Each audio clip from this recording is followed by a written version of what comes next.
Hey, got a ton of comments asking me what did I put into my child's IEP plan. He has ADHD, but he is also intellectually gifted, but the ADHD side is what he really struggles with.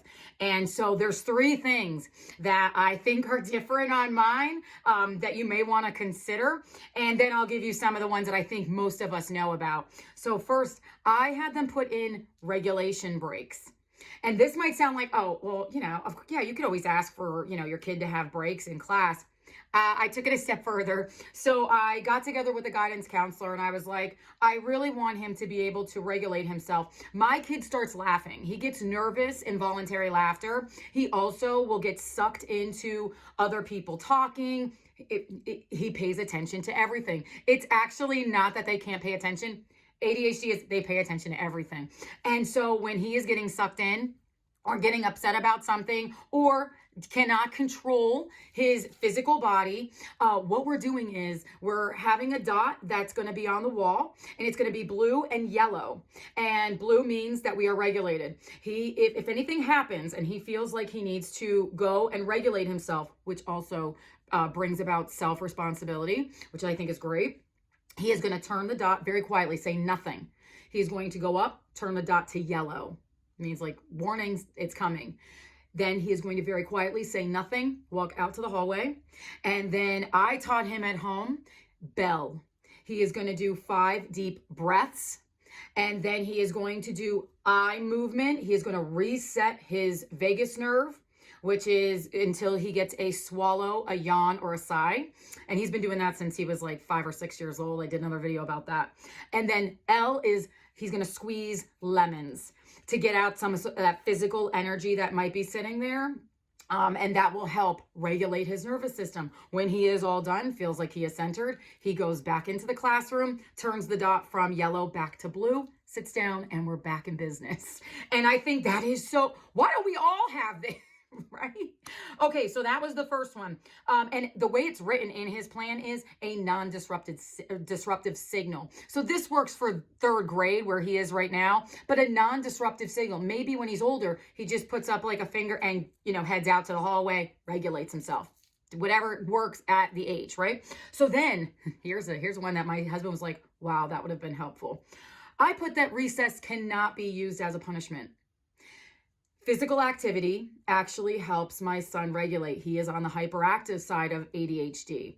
And to take away any kind of physical, especially outdoor physical outlet, would make it even worse and make the behaviors worse. And no one would win. So even if she has to move his desk because he's being chatty cat, he's very respectful, but sometimes he gets pulled into conversations too long and doesn't notice if he needs to get moved, even if he has to get some extra work, which I don't prefer.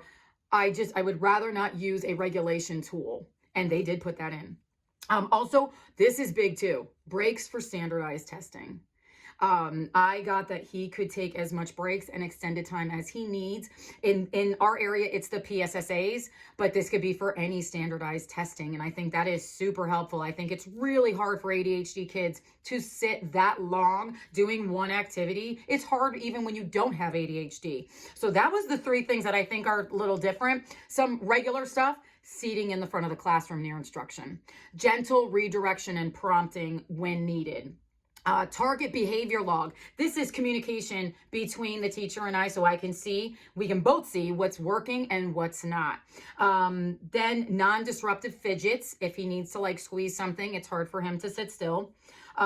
Provide positive reinforcement. My kid thrives in praise and doing well. That works for him. You have to be attuned to your child to know what works for them, what makes them tick. And so when he's doing well, reward behaviors, just tell him he's doing a good job, calling him, things like that. And then lastly is quiet timers and checklists. Executive functioning. He has time blindness. I see it at home all the time. And so if we can have a quiet timer at home, I actually just ordered a visual timer with a checklist. As much as I love seeing that my child is perfectly present and free and doing these in this world, We have to do things by time. We have to make sure that we get to the places we say we're going to be. And I hope putting a visual with a checklist, which gives them a little bit of a boost, a dopamine boost, that they got the things done. Maybe even a reward system added on to that would be awesome. And that's what I did for ADHD so far. On the gifted side, I put his strengths.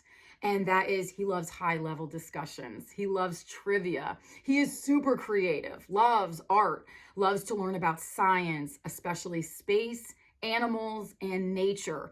And so put the things that your kid loves to learn about and how they like, he loves rapid fire trivia and stuff like that.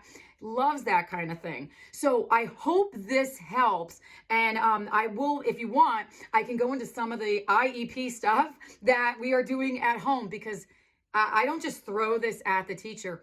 A lot of this, if you notice, this is on the backside. I need to be reinforcing what I'm putting there. I need to be doing at home so that it's cohesive and that he really gets this as a lifetime thing. I hope this helps. I love you guys.